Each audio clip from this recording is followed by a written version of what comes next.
Trust me, you're not the only one wanting to know more about student loans. It's a trending topic online. I'm Keith Russell. Now, this month, those student loan repayments, they're due for nearly 44 million borrowers. Karen Kraus, the Executive Director of Financial Aid, Scholarships, and Veteran Benefits at the University of Texas at Arlington, is going to try and answer questions on repayment programs, who can put it off a bit, and how to avoid scams.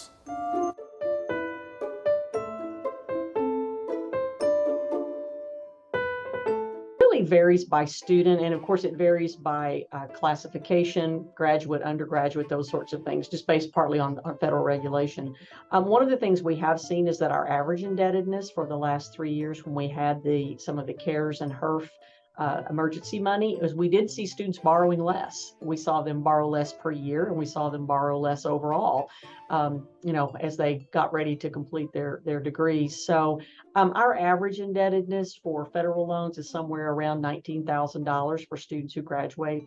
That has come down, like I say, a little bit over the last few years, and I expect it probably will go back up as those emergency funds are not available. After a 3-year pause, many are scrambling to make their payments. The pause or forbearance was enacted as an emergency response to the COVID-19 pandemic in March of 2020. Interest was not accrued during this period either.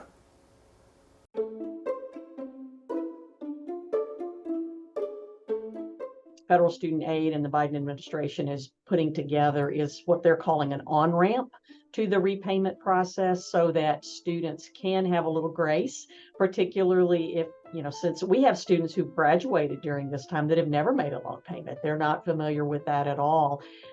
Interest will start to accrue as of October 1, but as I understand it, none of these loans will be reported to the credit bureaus, so it won't affect credit. It won't. A student wouldn't go into a default status for up to a year.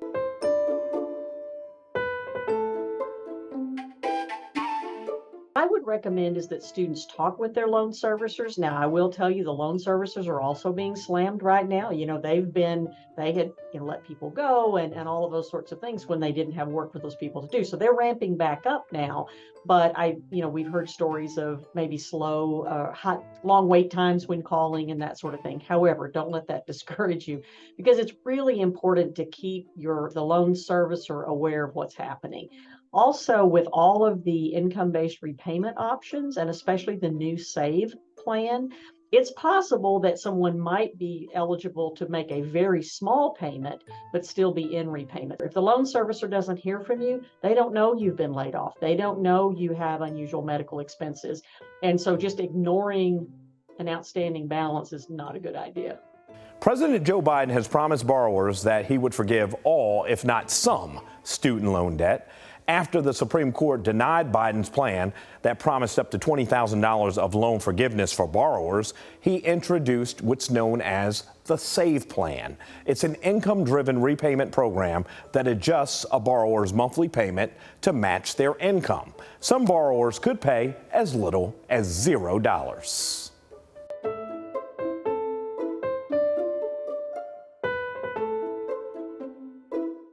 The trade-off of going into an income-based repayment plan is it extends the life of the loan. So you could, in theory, end up paying more over the life of the loan. However, this new program in particular has some caps on the amount of time that you have to pay before the remainder of the loan would be forgiven. So it's not a panacea. It doesn't remove the debt, but it could spread it out in a way that would be easier for a person to make those kinds of payments, because 5 years from now, you may be in a totally different situation and be able to pay more. Many borrowers are also unaware of who actually owns their loan payments. The confusion started when the federal student loan provider, Navient, shut down and transferred balances to Nelnet.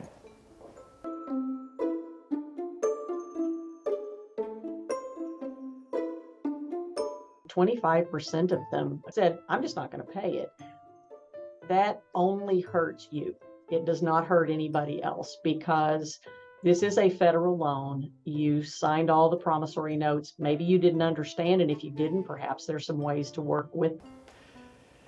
But keep in mind, scammers are targeting those with outstanding student loan debt. Karen Kraus has some things to keep in mind when approached by a prospect that might seem too good to be true.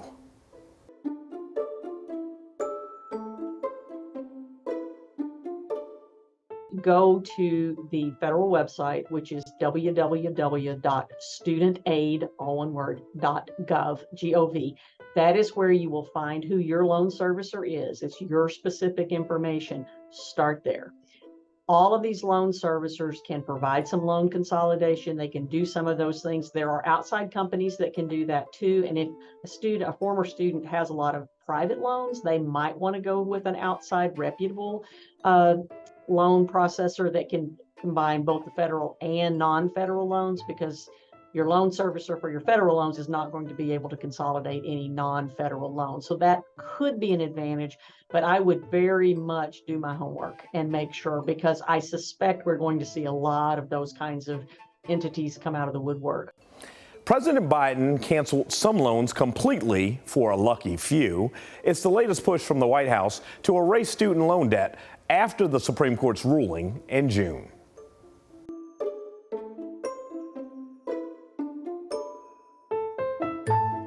The Public Service Loan Forgiveness Program is still in play, and in fact, the Biden administration has instructed the Department of Ed, and through their processes, they have actually forgiven a number of loans that have been forgiven for borrowers who did meet those requirements or have credit for those requirements.